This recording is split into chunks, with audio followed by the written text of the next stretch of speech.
What's up, y'all? I got in contact with Coach James and he said he was backstage watching the whole show live. So I definitely have to learn what I'm doing. I just sent him the link. So I know if he doesn't hop on right away, that there's some problems on my end again. Don't tell me the thing is trying to cut off again like it did before. I gotta keep touching the screen. Yeah, technology. Just a second.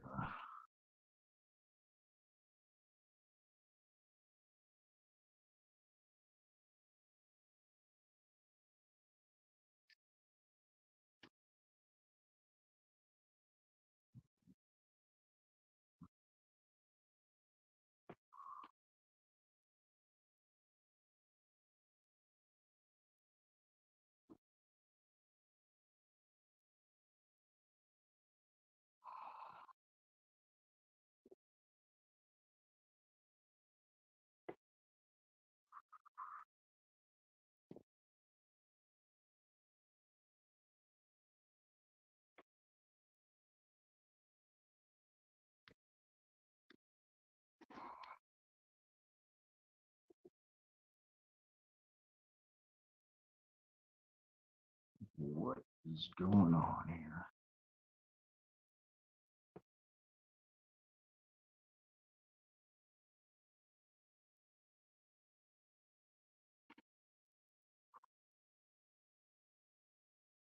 Oh, there we go. There we go.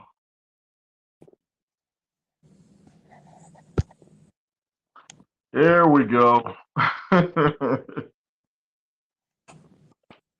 you there, Coach James? What happened?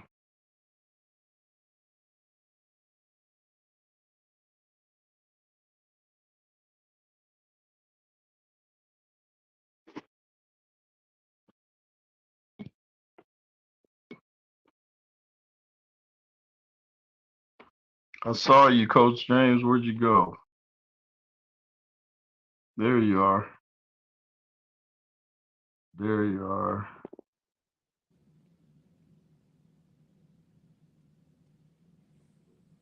There you are, Coach. Can you hear me loud and clear? Yes, I can. Oh, okay, man. Sorry about that. I don't know why. It's like I was having to hit all kind of buttons just to pull you up. Been here for the last 10 minutes after you said you're going to reconnect. I've been watching you from with the phone. I'm sorry about that, man. All right. I'm not one of these tech guys, obviously. I'm not either, So, it was like a small miracle for me to get there before you.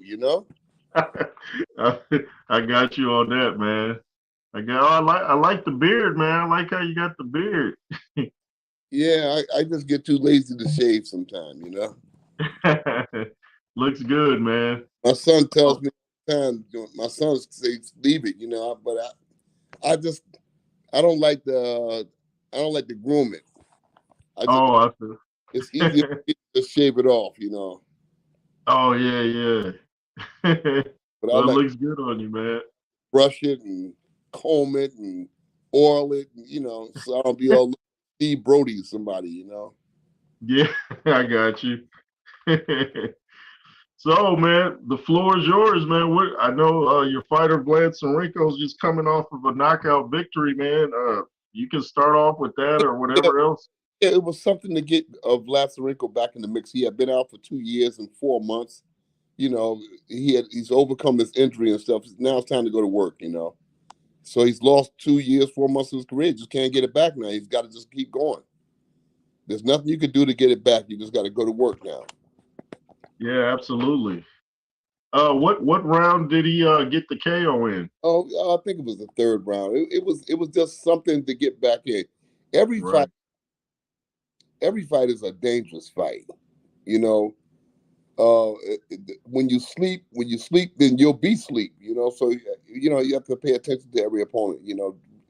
Regardless of what a record might look like, you still have to pay attention because I've seen a lot of guys lose where they were on paper supposed to lose. So yeah, we went in the fight and trying to be cautious, and he got the knockout. Wow. I Yeah, mean, that's pretty. but we wasn't fighting the pick of the litter, but it was a fight. It's still a fight. It's a guy with gloves on, and he got the courage to get inside that ring, so you can't underestimate him. And we got the knockout. So the march goes on. Absolutely. How active do you want to keep Vlad going? Do you want to Well, have how many fights this year?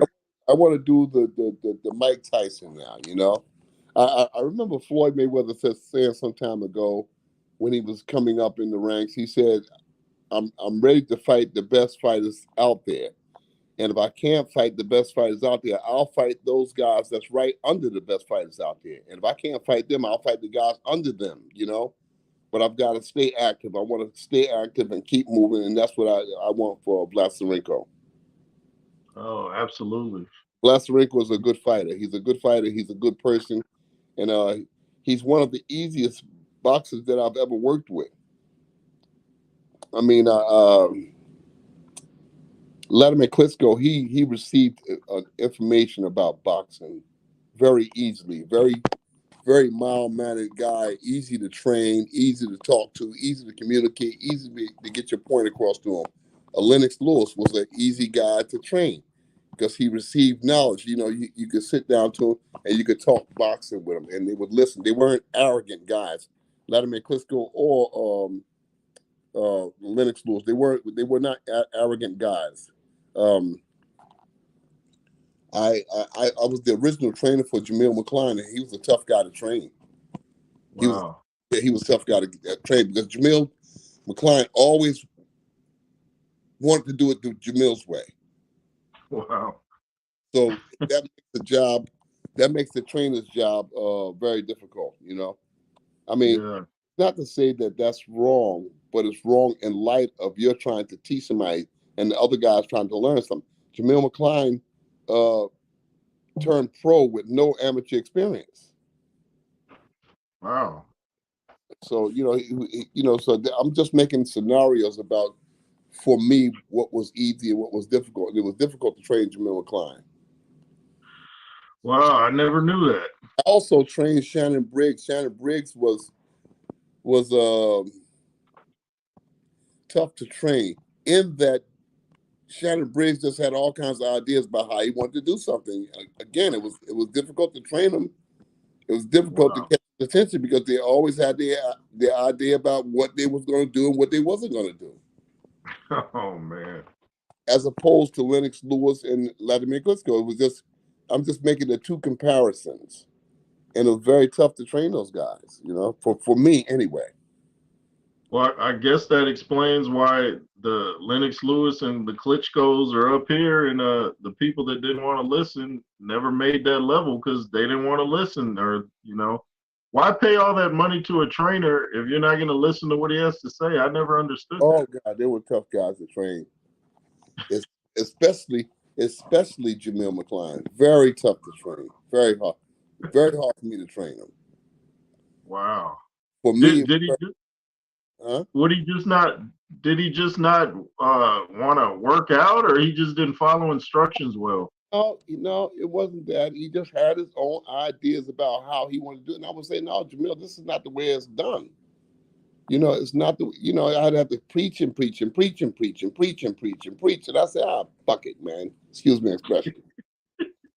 I got frustrated. I just said, man, go, let me go. Because he wasn't listening. Uh, Yeah. Yeah. uh, he had the first fight before the guy in Rochester, New York, Brian something's. The guy was from Rochester. I forget his Yeah. name. Brian somebody. And Jamil got the KO over this guy in the first round. In And the first then round.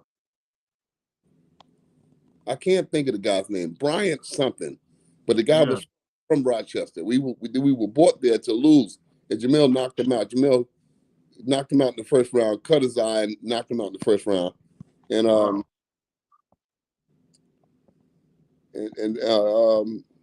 after that day, he took another fight. He said he took a fight. He didn't even check with me. He just Oh signed no. the fight, and he signed to fight a guy named Gary Bell. And this guy that he signed to fight was the most sought after amateur in the country. I remember Gary Bell. He got Holyfield ready for Tyson. Yes. And Gary Bell knocked Jamil McCline out. Oh, did he now? Knocked him out. Yeah, he knocked him out, I think, first or second round. And I went to Jamil when he signed for. I said, why would you do that? He said, "Oh, I'm very unconcerned about what this guy 6'2" or 6'3" could do to me," and blah blah blah. And a long story short, he got knocked out in the fight. Then he took Wow. another fight with a guy named Greg Pinkram. That was his name, Greg Pinkram, another very good fighter. And Jamil went the distance with him, but he lost the fight. And I was like saying, Jamil, you can't, I was always having to preach to him about the logistics of boxing training. We just didn't get along, we didn't get along. Eventually we broke up. Wow. That's insane to me. You have one of the greatest boxing minds in yourself, and you just don't take advantage of it. That's insanity to me. I can see why you were fed up with the American fighters. I was just talking about that, like fighters like Jared Anderson. That he seems to like be trying to be a gangster, and he can't decide if he wants to be a gangster or a fighter. It's like I don't understand that. The Saudi Arabians are throwing all kind of money at heavyweights right now. It seems like you really focused. Why do you think the American heavyweights seem to not be as disciplined as the fighters from the Ukraine? And Oh, what's the it's difference? the only thing I can say is different strokes for different folks. There's no method to why these guys come into boxing. I heard you say something about Ike Abuchi versus Larry Holmes. Larry Holmes would have spanked Ike Abuchi. Oh, okay. As it Charles would have spanked Abuchi. Wow. Jersey Joe Walker. These were disciplined boxers. Yeah. The little thing that you did wrong, they was going to be able to capitalize. These guys were students of the game. Larry Holmes was a very, very, very difficult fight for anybody to win against because he was so stubborn.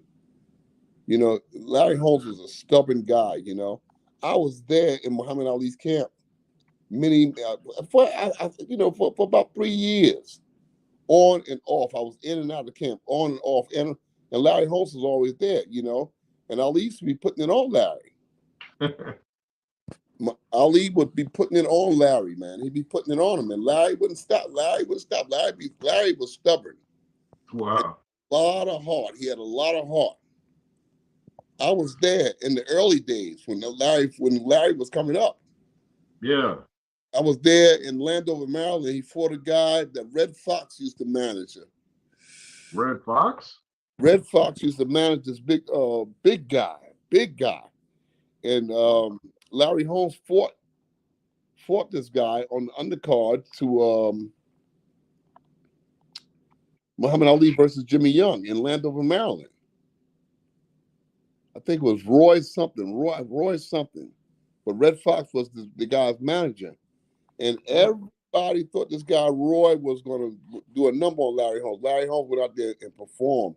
Larry Holmes made his introduction to boxing with a splash because Holmes Wow. was such a tough guy. Holmes wanted it, you know. Wow. And at that time, Larry had a younger brother that was a middleweight, Mark Holmes. I didn't know that.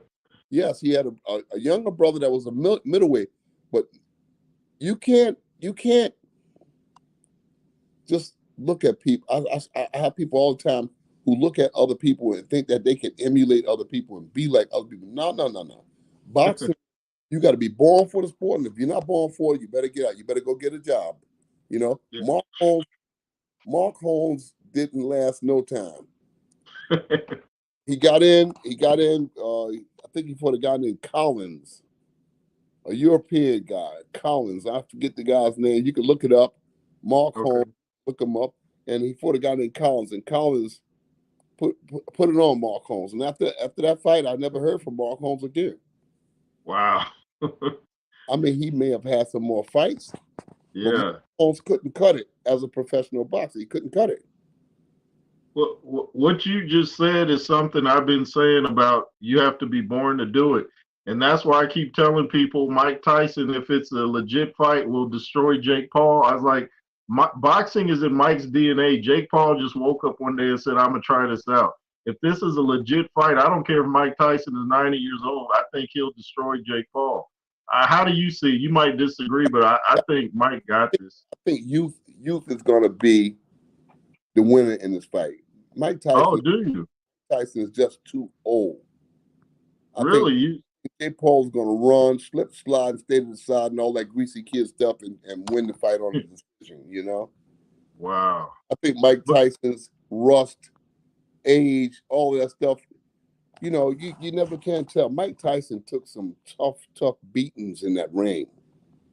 yeah, that's true. All right, now you're opening up a can of worms. You know, but they I got. just think he's way too fast for Jake. Like Jake posted footage recently where he actually sped I up the footage. I know what you're saying, but it's quite fight. In a fight, it's quite different.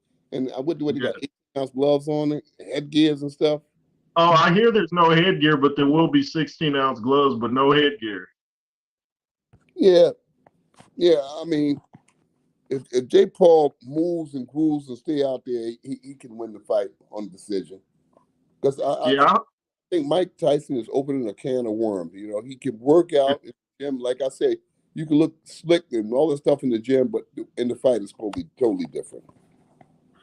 yeah. If Jake does what I think he's gonna do, Look, I look, think look, he's gonna run around and. look at Ray Leonard versus Hector Camacho. Oh yeah, yeah. It was like an old mechanic out there and dropping the tools. He kept dropping the tools. He tried to put a nut on a bolt on a instrument, and he kept dropping the tools. He couldn't do nothing. Camacho just beat him up because that was Camacho's youth, and Camacho was moving and he was grooving. He was out there and working. And Ray just woke up one day and said, "Look, I'll come back and beat him." And got out there and he couldn't do nothing. You know, But and such the case with Mike. there is the factor though that Jake has never fought at heavyweight before. And a lot of his fights look a little suspect, like they might have been a little funny business. So I'm like, how's he gonna take a punch from I a don't real heavyweight? I don't subscribe to this nonsense. I won't. I've never. I never watched Mike Tyson and Roy Jones. I don't subscribe to it. No, yeah, that was terrible. Yeah, that was You know, bad. I've even all the other fights that was similar to that. I just don't watch that kind. It doesn't attract me. It doesn't appeal to me. So Yeah, I don't watch Mayweather's exhibitions.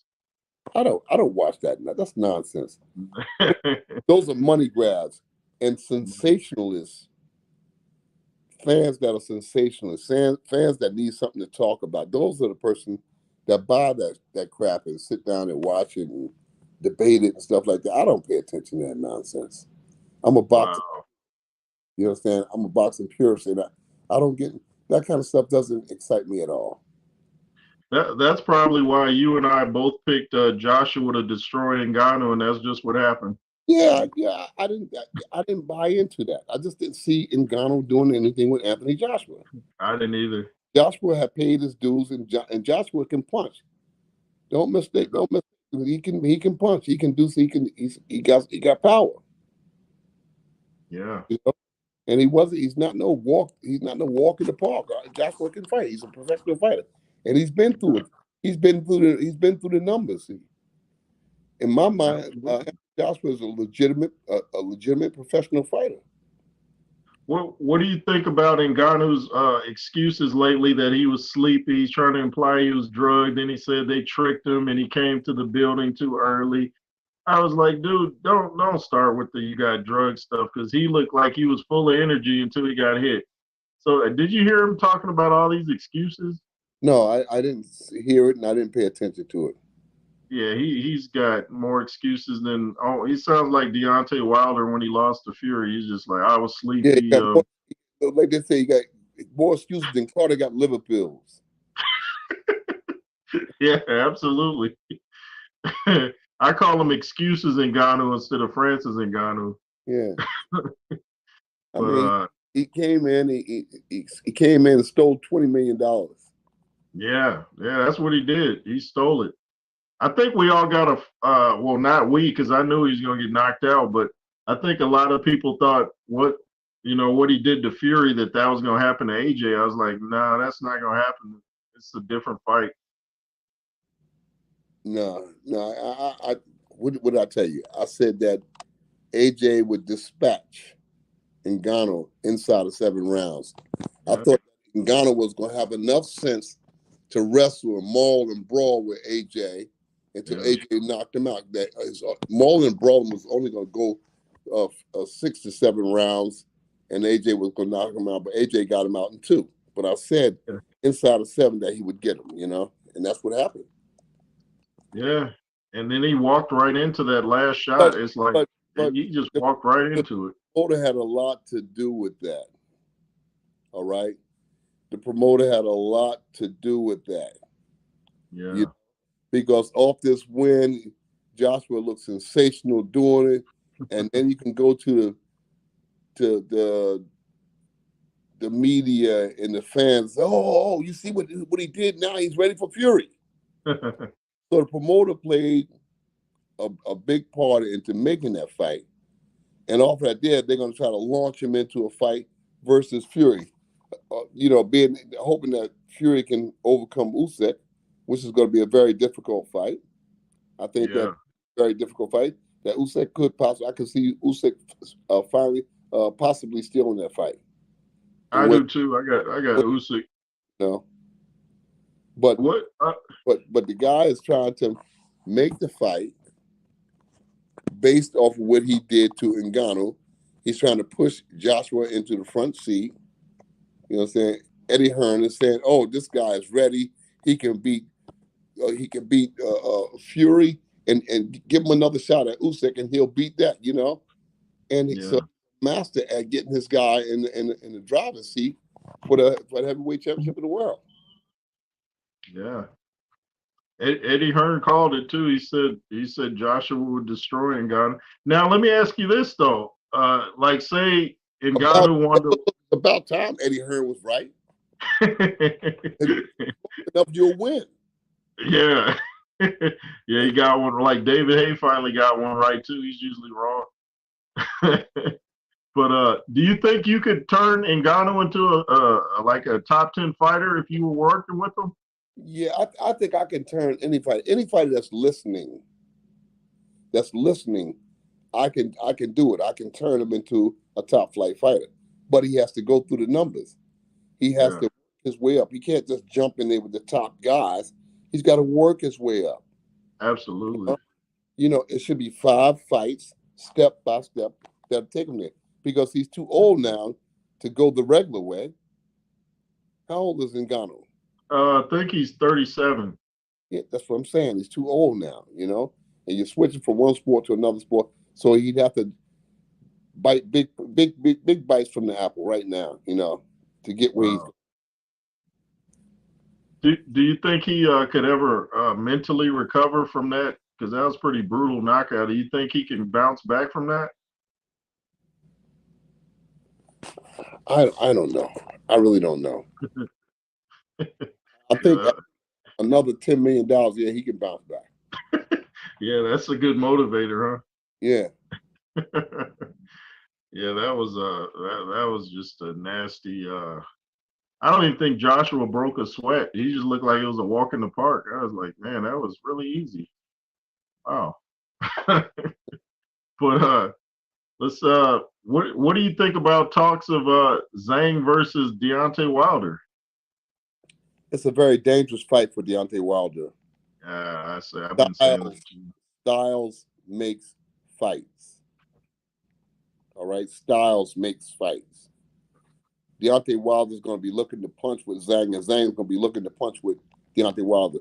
So whoever lands on the other guy first, the other guy could be in some serious, serious trouble. Yeah. Because I thought Parker was going to knock Deontay out. Yeah, it looked like he was about to. I mean, Deontay Wilder looked like his right hand was in mothballs. He was swatting. He was swatting with Yeah. the right. Yeah, doing the hammer fist. I was like, what is that? He was swatting with it.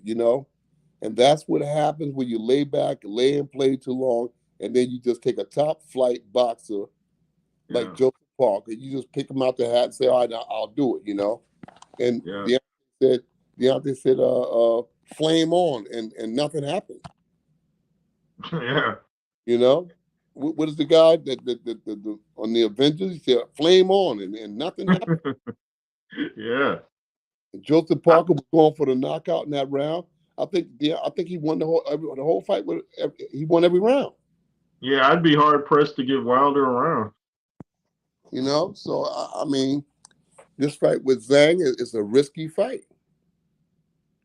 I don't think his head's in it. I mean, he's smoking ayahuasca. He's doing rap videos. It's like, do that. I mean, do the rap videos once you retire. But the smoking stuff, I heard that can really cause you damage even when you stop. It can mess with your mind and your nerves. Like, that was a bad idea.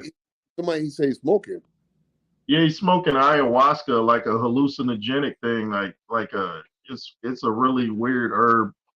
So I was like, I knew when I heard that, I was like, oh yeah, he's in Anything trouble. is a problem. Smoking anything is a problem.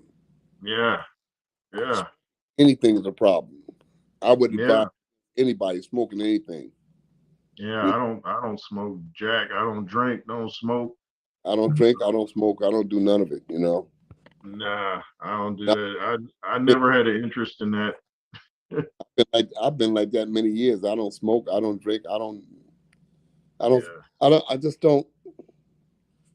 I don't condemn people who do it, but I'm just glad that I don't do it. You know. yeah, With all the yeah, problems that I got, with all the problems I got, why would I want to smoke or drink? yeah. Exactly. Yeah, Because it's just like my me, it's just going to add on to the problems. that's what my buddy used to say. He said, "You never heard of anybody getting drunk and saving a life. Like that's a story you'll never hear." Yeah. But they'll take lives though when they get drunk and get behind the wheel. So yeah, this is just a weird time to be alive where everybody has to be on something to cope with life. It's like I know life's hard, but I was that's with Vladimir. We were somewhere on Earth. Where were we? We were in Spain. just somewhere on earth. We might have been in Spain. We might have been in Austria. We might have been in Germany. We went everywhere together. Uh-huh. Uh, it was me, him, and Emmanuel. We got together, and I'm trying to think where we were. One of them European countries we was in, and I got together with them, and we get to Latimer's room, and he gives me this little glass. I said, what does this say? He said, that's schnapps. I said, what? He said, that's schnapps. It was a little glass. Yeah. He said, we're gonna drink. I said, man, I don't drink, man. He said, drink this, man. Drink this here one salute. That's all right. Bruh, I drunk that there. It seemed like I drunk the atomic bomb. It was this. It was just a little corner. Yeah, just that little. Man, I drunk. I drunk that with snaps, whatever it was. I was so drunk, probably because I don't drink alcohol. Oh yeah, shock the system. I drunk that stuff. I said, Lord God, when I was struggling to get back to my room. I said, Wow. Lord God, let me get back to the room. I threw it up, man, and I went to sleep. It seemed like I slept for 50 hours. I'm not a drink. I'm not an alcohol consumer. I don't like it.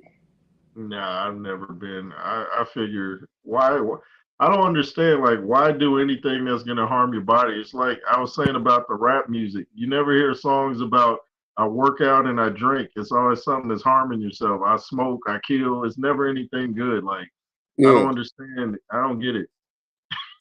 yeah. And what happens is later on, you think that you can just wake up the next morning and now I'm gonna go jogging. I'm gonna do this. I'm gonna do that. I'm gonna skip rope from now and this that.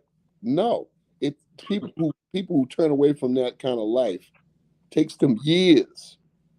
Yeah. It takes them years to get back to straight street. You know, it takes me years. It takes me so I'm grateful that I don't do it. You know, I should have. I feel exactly the same way. I've always been in boxing. I've always been ever since I can remember. I've always been in boxing. Ever Wow. since I can remember, I never paid attention to another sport. Like some Wow. people boxing, they know how to go back and watch football, baseball, soccer. I've always been pro boxing. If it hadn't been for boxing, I wouldn't be in sports. Wow. So my That, that, whole life I've been in boxing. My entire life I've been in boxing. that's why your phone should be just buzzing off the hook. You know, it Well, should every fighter in the world that's heavyweight, especially, should be like, hey, can I get some help here? a lot of times boxers think they can take shortcuts. They think they can Mhm. go down to the dollar store and get the same information, the same application I as, like that. as they would hiring James Ali Bashir, Emmanuel Stewart, one of these other outstanding trainers. They think Yeah, so. I see that Earl Spence has parted ways with his trainer, Derek James. yeah, But they've been together all of this time. yeah, They've been together. So I think that it might be a mistake on Earl Spence's behalf, to try to to switch trainers at this late date, or it could be a blessing. Somebody can lift him up, but I don't think it's Derek James' fault. yeah. I think that they should try to work it out and stay together. They've been together all this time. Well, Every a lot of times fighters try to have someone to blame for their loss rather than themselves. Look, everybody loves a winner. When you're winning, you don't see no flaw. You don't see anything wrong in what you're doing. It's only when you lose, then everybody realizes, oh, Derek James was doing this wrong. Derek James was doing that wrong. Derek James this, he wasn't that. He should be fired. And they got into Earl Spence's head, and Earl Spence's now. I saw Robert Garcia says, oh, he'd like to throw his hat in the ring to train. Yeah, I saw that. I Robert, heard. I saw. Robert Garcia is a good trainer for a specific type of boxer, but he's not a universal trainer, that can Yeah, train a flyweight and then go train a light heavyweight or a heavyweight. You know, yeah, some trainers is universal, and other ones are specific trainers. They're good at with specific fighters, specific styles. right. You understand? And Yeah, that people don't pay attention to. Earl Spence, for the most part, is a banger. He's yeah, not. He's not a boxing scientist. He's a banger. yeah. You I understand? agree. If he finds something to punch on, he'll knock it out. Right, If right. but if a guy comes in there and he's a smooth operator, if a guy comes in there and he's a Thomas Hearns or Sugar Ray Leonard or Floyd Mayweather, they'll take Earl Spence to school every time. Yeah, yeah. We saw that against Crawford. I Earl told Spence, people Crawford would Earl stop him. Spence, Nobody believed me.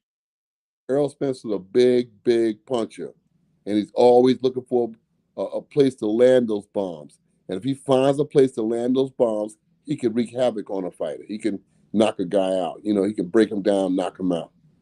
But you put him in there with a smooth operator, and he's going to have problems. Yeah, So every I time. I think that all the time that he's been with Derek James, I think that it might be a mistake in walking away from it. Everybody wants to throw their hat in the ring because they weren't the ones that failed, so they're bound to get it right. Yeah, yeah. That's a great point. That is Yeah, a great point. yeah. I mean, they're bound to get it because he knows now that. But let me tell you something. If Earl Spence moves up to 154. Junior middleweight. And they say super welterweight. No, I don't buy that shit. It's junior middleweight. All right. Right.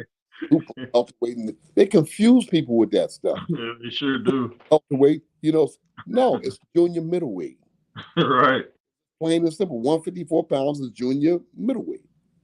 They come up saying stupid this and stupid that and that. Get out of here with that nonsense. Yeah, I get tired of that. That stuff never caught on with me. Nah, me either. And I don't. So if he Too moves many divisions. and a guy like Fundora or any other person beats Earl Spence within the next two fights, he's done. Yeah, he's done. He's definitely done. Too much punishment. Yeah, the car accident, the car accident and the drinking and the smoking and all of that stuff catches up to you, man. That that's one of the reasons I picked Terrence Crawford to win because I said he lives like a fighter outside the ring. So the guy that lives disciplined outside the ring is usually going to win inside the ring, and people didn't see it. But I saw it. Terrence Crawford lives. He trains. He wrestles. He's playing football. He stays in shape. You never seen the guy out of shape, but all of a sudden he's going to come in here and lose to a guy that's drinking and smoking and racing cars. I was like, I don't see it happening.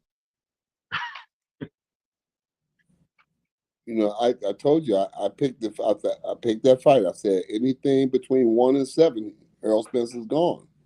Yeah. If Earl Spence, I told you, I said anything if he can manage to get past the 7th round, then this fight will get very, very interesting. But I said he's going to have a tough time getting it through that 7th round because lifestyles.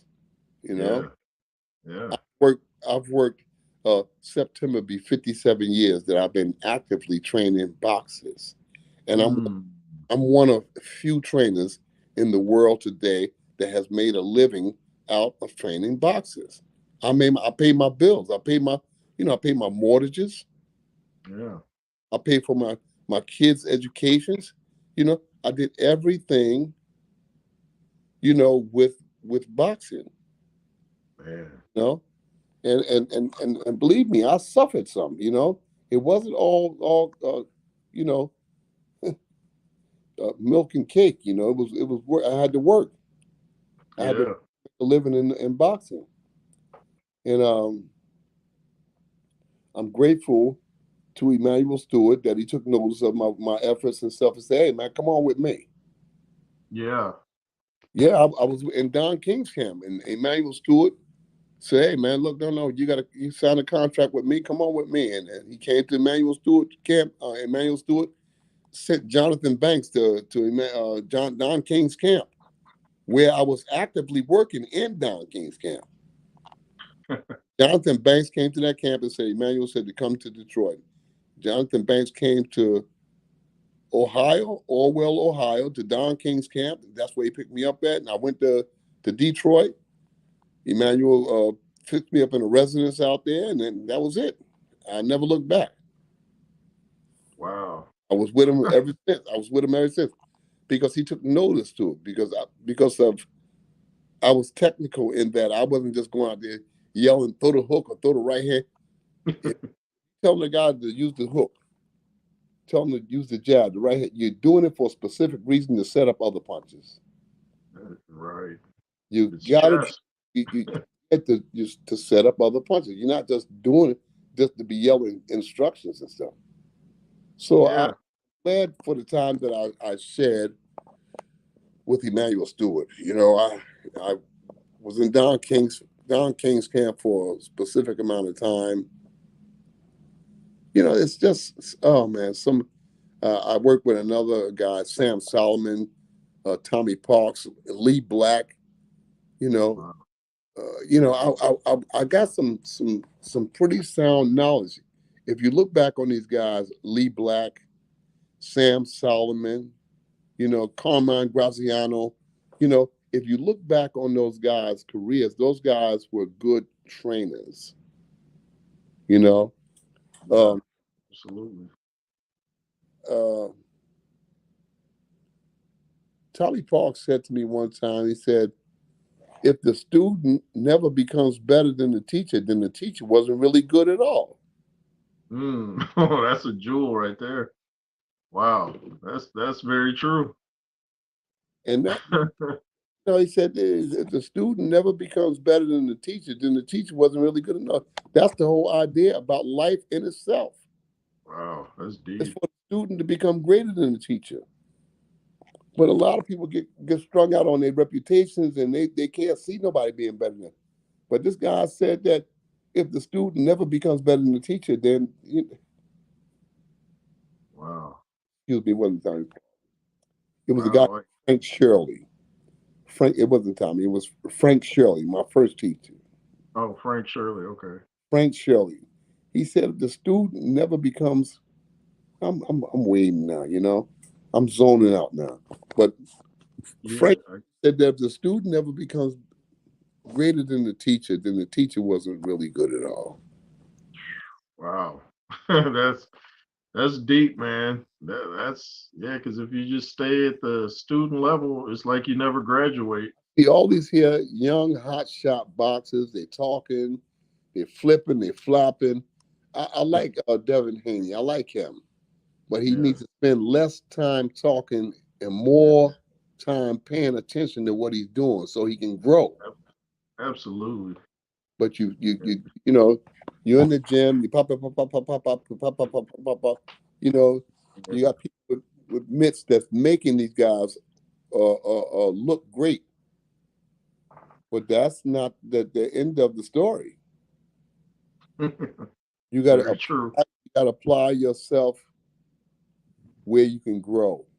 All right, you have to apply yourself where you can grow, and that's the moral of that story. Man, that says a lot. And like you said, you got to apply it. And going back to Deontay Wilder, I see him throw pretty good combinations. That Devin is going to slip up. He's just too involved. His father is all over the place. Oh yeah, yeah, yeah, Pay more attention to what you're doing so that you can grow. yeah. I mean, I think that Devin would give this guy Matias some problems, but Matias can give Devin some problems too. Right, Matias, right. Matias is nothing to play around with. This guy, he comes to fight, Yeah, and he's tough. I don't know how long he's going to be a tough because he's taken a lot. He's taken a lot of punches. He's taken a lot of wear and tear to go to where he's going. But he's a tough guy. He's a tough kid. yeah. You know, Devin Haney is a beautiful boxer, but this guy Matias is going to wreak havoc on that division. He's going to cause everybody some problems. Yeah, he's definitely tough. Yeah, he's tough. He's going to cause problems. Yeah, He's going to make his money, but he's going to earn it with his style. yeah. So Uh, I'd like to see Matias fight anybody in the top 10. oh yeah, that's definitely pay-per-view worthy. Yes, he's gonna get my attention because he's that kind of guy. He's a throwback. He said, "Look, I'm here to fight. Yeah, I'm here to fight. All that jumping and running around stuff. Hey, come in, come here, come here. I want to talk to you." And he comes to fight. right. He's not coming out to be no scientist, one of the wise scientists. He said, "No, no, no. I want to put hands on you, and in doing so, I know you're going to put hands on me. But let's give the fans what they pay for, and that's what Matias does. That's what he's a fan favorite because he lights the ring up. He says, "We are going to fight. We're not going to run around the ring, you know, doing the Floyd Mayweather. No, we're going to fight." Yeah, You yeah. know, he made his money, but that's not what the people pay to see. Nah, People pay to see blood and guts. That's what right. is. That's what boxing has been, and that's what boxing is always going to be. Let me tell you something. In the heyday of Ray Leonard, Thomas Hearns, Roberto Duran, they got down and dirty. If you could outbox them, then they were going to try to outslug you. If you could Yep. outslug, they're going to try to outbox you. But those guys, Roberto Duran, Sugar Ray Leonard, Thomas Hearns, they came to fight. Even Marvin Hagler, those guys came to fight. When it got down and dirty, they said, "Well, let's get down and dirty. That's what we're going to do. We're going to fight." Right. Marvin Hagler was in a brutal fight with John Mugabe. Oh yeah, John the Beast Mugabe. Yeah. You see, like I said, I've been in boxing a long time. It's just some fights that you don't make, and some fights you do make. If you try to give a guy longevity, like Marvin Hagler, the Petronelli brothers, they thought they had the toughest guy on the block. That's why the Petronellis took the fight with John Mugabe. And the people that had John Mugabe, the people over in England, they had to fight with John Mugabe. I guess that was the biggest money they can get it done. So look, well, let's go for this money. I think John Mugabe got nearly $1 million at that time with Marvin Hagler. But my thinking is two fights I would not have made in boxing history. You had Mike Quarry was the brother of Jerry Quarry. Mike Quarry was a light heavyweight, and Mike Quarry was smoothly moving through the ranks. And I think Mike Quarry could have been a great light heavy had they been patient. But they saw the brass ring. They said, "Oh, let's jump in the window and get that money." So Mm. they put Mike Quarry with an aging Bob Foster. And looking back on the fight, I would say, no, no, no, no, stay away from Bob Foster. Bob Foster is an old guy, but he's still an artist, and he's still a deadly puncher. So let's let Bob Foster go out the pasture. Let's leave him alone and keep Mike Quarry on this level here. Let him keep beating people. Let him keep growing, but don't put him with the old master now. But they said, no, we're gonna put him in now, and they got Mike Quarry knocked out cold. Wow. Go to YouTube and look at the Mike Quarry versus Bob Foster fight, and you'll Wow. see the knockout. And that knockout ruined Mike Quarry because Mike Quarry was never the same after that. That one That thing, happens. that one single knockout in the name of making money, that one single knockout that Mike Quarry received from Bob Foster ruined his career because Mike Quarry was Mm. never quite the same fighter after that knockout. That's right. Wow. So they made a lot of money for fighting Bob Foster, but not as much money as they would have made if they had been patient and taken the workman's route. Just keep building the guy, letting the guy learn, letting the guy get comfortable. So they Yeah. took, yeah. Just look at Jerry. Look at Mike Quarry's record after Bob Foster, up and down, up and down. He never quite came to fruition. He never Wow. quite came to fruition. He was done. So the same thing can be said about the fight that John Mugabe had with Marvin. John Mugabe came into the Marvin Hagler fight 25, 26, and 0 with 26 knockouts. Mm. Mm. 25, 26, and as you look at the record, just check the record. He was 26 and 0 with 26, 27 and 0 with 27 knockouts, 26 knockouts, whatever it was. But it was all knockouts. Wow. So I would have kept John Mugabe at 154, let him win the title, and then move him up to middleweight. But Marvin Hagler was gone because Marvin was on his last leg. Yeah. Marvin Marvin used all that he had, everything that he had left in his arsenal to fight John Mugabe. He used it all in that fight. He had to call on his resources. He had to go down inside of himself and call on all his resources to win that fight. Because John Wow. Mugabe took Marvin Hagler into deep water. He took him into deep waters. And Marvin had to call on everything that he had in that fight to come back and knock out John Mugabe. Nonetheless, John Mugabe was never, ever, ever the same fighter after that fight. He Yeah. was a I've good seen young that. he was a good young fighter, but Marvin Hagler ruined him. So Wow. it was Mike Quarry years before that there. Then he come back with Mike Quarry. Then he comes back with John Mugabe versus Marvin Hagler. It ruined him. So in the name of making money, you go out and ruin a good young fighter. No, you don't need that. You Bad don't need matchmaking. not wise. No, not at It's, all. you know, it's not wise.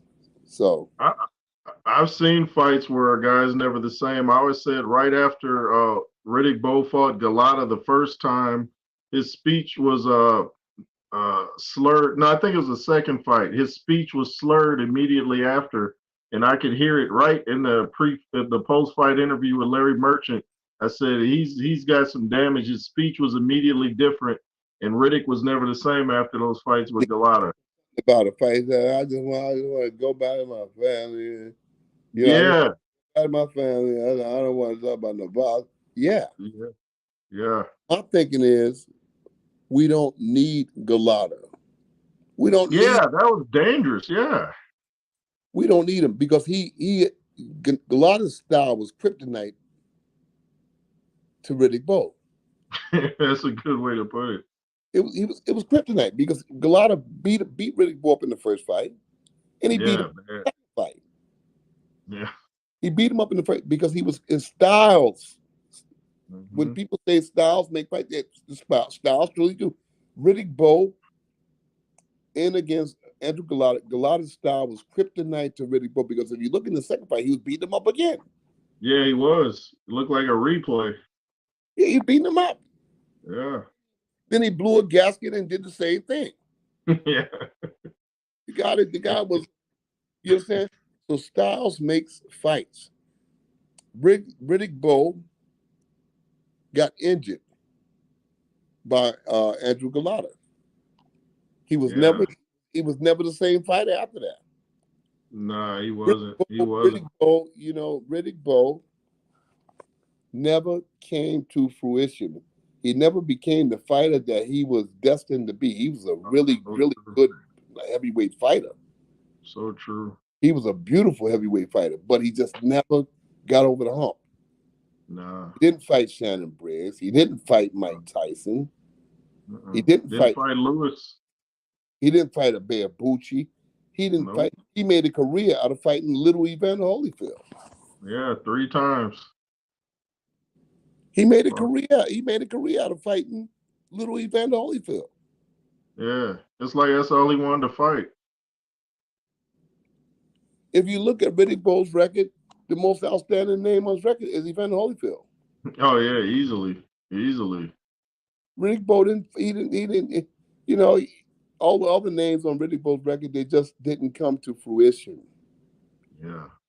You know, I think that Larry Donald is another one that never came to fruition. Larry Donald was a really good boxer, Yeah, I remember Larry Donald. but Larry Donald didn't have that ruthlessness about him. He didn't have that killer instinct, Yeah, he didn't. He and that didn't. hurt. That hurt him. Yeah. You know, that hurt him. Yeah.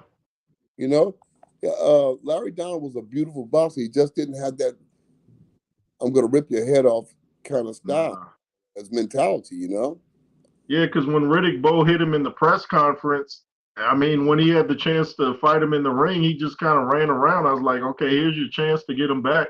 And he just kind of fought, I don't want to say scared, but timid. I was like, first of all, you let him hit you in the press conference and you didn't throw anything back. Like that, in my I, mind, if I'm Riddick Bowe, I'm like, okay, I he's would scared of I would have sued Riddick Bowe for that. me. I'd have sued You know, me. No, no, yeah, no, that was bad. no. You got to pay. I'm sorry. I would have just said, nope, no fight, lawsuit. I know. Yeah, yeah, Nope. You crossed the line. You did the wrong thing. Lawsuit. There we go. Come on. yeah, yeah. Fight later on, but not this time. You got to pay this time. I'm gonna get paid for nothing because I'm not gonna take the fight. You hit me at the tree. You shouldn't have did that. That's not professional. I don't know. Riddick Bowe's fights were always crazy. Huh? Riddick Bowe had so many crazy fights where he started kicking that one guy kicked him. Then they had the parachute fight. Then they Who's had the fight with Jorge Luis I Gonzalez. forgot what his name was. I see him. He used to be in the gyms in New York. He was Who's that? the guy that Riddick Bowe kicked. I forget his name. Oh, was it Elijah Tillery? Yeah, Elijah Tillery. He was a Yeah, he was a hell of a biter. He was a hell of a boxer. yeah, he was. Hell of a boxer, man. You know, but he was in over his head with Riddick Bowe. Riddick Bowe was a mean mother. You know, Started Riddick, kicking him. like I said, Riddick Bowe never came to fruition because he could have been a really, really, really great heavyweight. Riddick Yeah, Bowe could box. He could punch. He could fight on the inside, better than any big man I've ever seen. yeah, he had a great uppercut on the inside. But not just that, he knew how to fight on the inside. He was confident. Right. You know, Yeah. Riddick I knew when he. Bowe was a really good fighter, but he just I knew. he never Um, came to fruition. I knew when he built the kitchen inside his bedroom, I was like, oh, wait, he's building a kitchen inside his bedroom? Like, wow, that's kind of different. I never heard of somebody doing that. Like he's really focused on eating right now. I Yeah, never heard of that. Riddick Bowe was a really good fighter. He Yeah, didn't cross the line though. In my mind, he didn't cross. mine too. You No, he know, could have been a lot better. A lot better. I think that he could have been a lot better. You I tell the young boxers now, you get one crack at this thing. Very Yeah, rarely do you get two cracks. Tim yeah, Witherspoon, Michael Moore got two cracks at it. Became two-time heavyweight champions. All right, yeah, two-time heavyweight champion. That's very, very. Look at David Tua. David Tua never got it. yeah. I was just I saw a video about that. I hadn't realized that Tua never held a title. I hadn't even realized that. You know, but you had Michael Moore and Tim Witherspoon got in the window, and they became two-time heavyweight champions. That nobody can ever take from them. Wow. Riddick Yeah, Bowe, how could Riddick Bowe miss being there? Riddick Bowe just never came yeah. to. If you look at Riddick Bowe's career for what it was, he never came to fruition. He was He didn't. out of it. He was just Yeah. never came to fruition, and that was it. You know, Shout out to Tim Witherspoon. I got to hang with him like about a month ago out here in Georgia. So shout out to Tim Witherspoon. Still looks great. Still in shape, man. He looks like he's about 30 years old, man. spent a lot of time in camp with Tim Witherspoon when he's trying to come back to the heavyweight division. He never quite made Oh it. yeah, He took some fights and he's coming back. And I spent a lot of time in camp with him. Tim Witherspoon's a good guy, easy yeah, guy to yeah, talk with. I spent a lot of time with him in Muhammad Ali's camp. So he's an easy guy to get along with. Really affable guy. I liked him, oh and he was yeah, and yeah. Man. he could fight, and he could fight. He I was thought he won that fight with Larry Holmes. I thought he won that. Yeah. I thought that Carl Williams beat Larry Holmes. Yeah, I yeah, thought Carl Williams should have got the decision. yeah, yeah. It for Carl. No, that Carl Williams never did nothing after that did. But I thought Carl Williams won the fight with Larry Holmes. I thought he should have got. Carl the Duke Williams. Wow. Tim Witherspoon was debatable. It was a closer. But I thought that Yeah, Carl Williams definitely won the fight with Larry Holmes. yeah. Yeah, there's some close calls. Larry was getting the benefit of the doubt in a lot of them fights. I was like, wow, okay, that's interesting. But in order to get the benefit of a doubt, you had to stay in the saddle. And that's what Larry Holmes did better than anybody. He stayed in the saddle. He wasn't. I mean, the Shavers when Shavers dropped him and he got up and continued to fight. That showed who Larry Holmes was. Oh yeah, when you That can get up, yeah, was a signature Larry Holmes fight. He got up. He hit the floor face first, and he got up and he said, "No, man, I'm here to fight. I'm here to wow, fight. I'm not going nowhere." he was tough. Yeah, he's tough. That's what I'm saying. Yeah, Larry Holmes was a tough heavyweight fighter. You know, yeah. so When and when you Mike Tyson didn't come to fruition. Mike Tyson. he didn't either.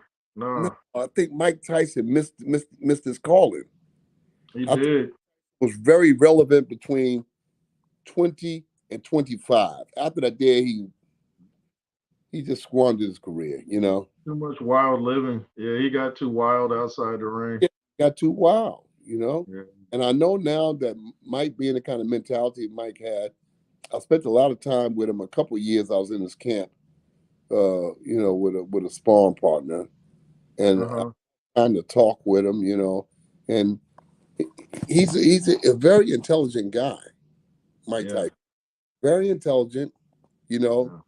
yeah, Um, he's intelligent beyond words. He's not what people think he is. People think that he's just some kind of maniac wild guy, but Mike Tyson is very intelligent.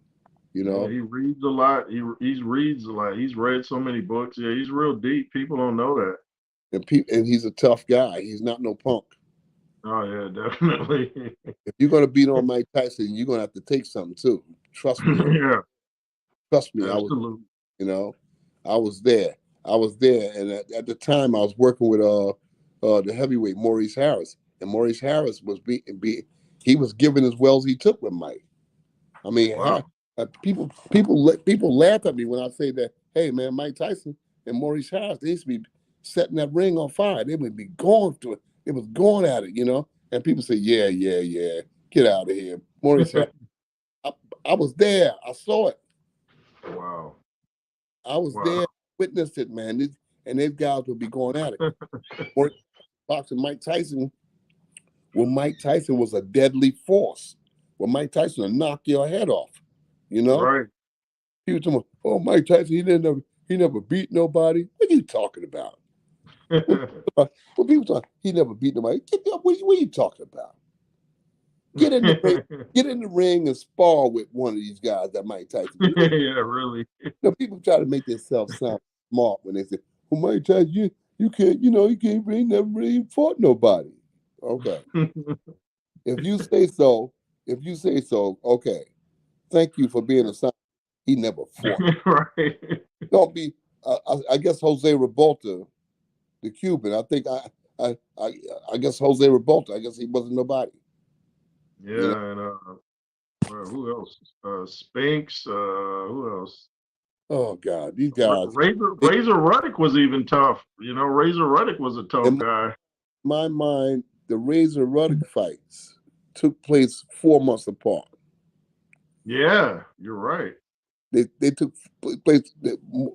Razor Ruddock and Mike Tyson. They fought. I'm thinking 4 months apart. Those two fights that Razor Ruddock and Mike Tyson had, I think those two fights ruined both of them as legitimate heavyweight contenders. They were never the same after those fights. Just look at them after those fights. Look at Yeah, their yeah. presence after those fights. I don't think neither Didn't the same after those fights. Nobody that pays might?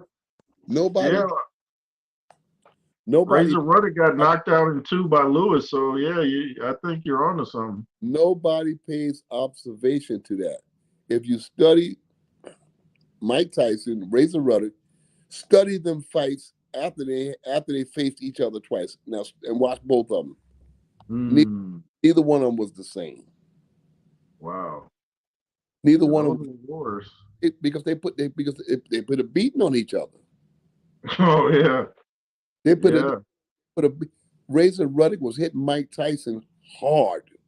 Oh, he said he hit like a mule kick. He was hitting Mike Tyson hard, man. Yes, he was. Those was hard shots, and Mike Tyson walked through those punches. He Yeah. walked through, and Tyson ain't fighting nobody. I said, okay, if y'all want to make yourself sound like geniuses, fine, fine, but don't try to put that BS on me because I was there with Mike Tyson. You know what I'm saying? Wow. Razor You, Ruddock was a dangerous, dangerous puncher. Razor Ruddock can put you to oh. sleep with one clean shot. You know what Dude, I'm saying? I know you saw the uppercut Razor knocked out Michael Dokes with. That was scary, man. That looked like he almost got decapitated. Yeah, that was the referee's fault. The referee could have stopped that fight. Yeah, that was bad. Stopped the Oh fight. man. But the referee should have stopped that fight, you know? Yeah, that was dangerous. Yeah, very dangerous. Very, very dangerous. You know, Do you, I heard you mention Don King earlier. You have any funny Don King stories or interesting Don King stories? I could go on and on and on if I have time.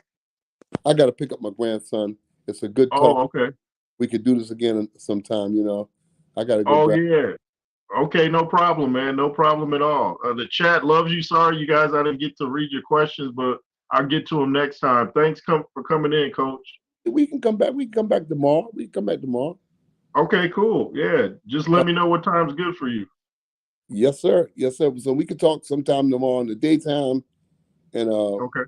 we could do this again with the guest that's with you. But this is it's still good talking to you. I Yeah, it can was great talking to you, man. I always enjoy talk, it. I can talk boxing forever. Hey, I'm the same way. I'm the same way. Boxing, you know, the Yeah. days people in boxing, everybody knows. You know, I watch all the time. I say, oh, these guys are making some critical mistakes, and I see why the fighters don't have longevity. When you look at Oh, yeah. Ezra Charles and Joe Walcott. These guys had a longevity. Ask yourself why these guys had such a long career, and now today fighters don't have that kind of career. They don't have long careers. Their careers is over in a few short years. Because their defense is terrible or non-existent. Not just defense, just the particulars in boxing. Period. Yeah. Yeah. All right. Let me go. Let me go. All right, we'll talk some more hopefully tomorrow. You brother. Good night. All right, good night, man. Thanks for coming on. Wow, y'all heard it from James Bashir. Sorry I didn't get to your questions, y'all. Let me see if I can at least read some of your comments. But I'm gonna try to get him on tomorrow. Yeah, I asked him about Vlad and Vitali and all that. Appreciate you guys. Stallion Coy. Oh, I didn't know counterpunch by Chris Bird versus Larry Holmes. That would have been a great match. I didn't even see your question there, Kurt. Sorry about that, man. I'm just new to all this. I'm just learning myself tonight. I had some technical difficulties, but I'm gonna ask him about that next time he comes on. Like who'd have won that? That's a good matchup, Chris Bird versus Larry Holmes. But yeah, thanks for everybody for tuning in. Who else was in here? Special K, Bon Scott. I'm sure my son Lennox Roos was watching. Addery was in here. And yeah, I appreciate you guys for watching. LSR forever. And remember, Yeshua, Yahweh, Yahweh reign supreme. Be fearless. Yay.